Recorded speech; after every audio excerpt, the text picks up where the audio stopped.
AHTU crime બ્રાન્ચના લોકરક્ષક અને તેનો સાગરીત લાંચ લેતા રંગે હાથે ઝડપાયા છે।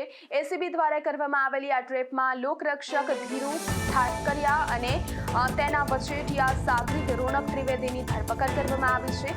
ઉલ્લેખનીય છે કે લોકરક્ષક ધીરુ ઠાકરિયાએ ફરિયાદીને મસાજ પાર્લરનો વ્યવસાય શરૂ કરવા માટે પ્રોત્સાહિત કર્યા હતા।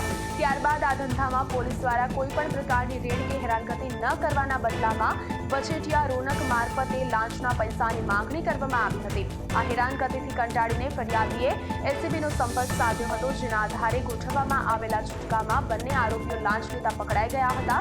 હાલ આ મામલે કાયદેસરની કાર્યવાહી હાથ ધરવામાં આવી છે અને આગળની તપાસ શરૂ કરી દેવાઈ છે।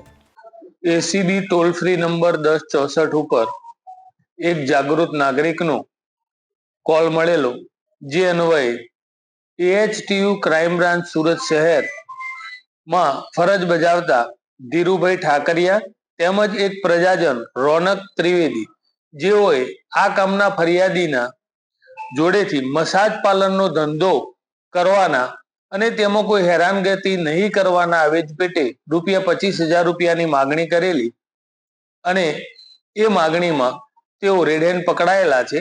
એ બંને વિરુદ્ધ કાયદેસર કાર્યવાહી હાથ ધરી આગળની તપાસ હાથ ધરવામાં આવેલી છે।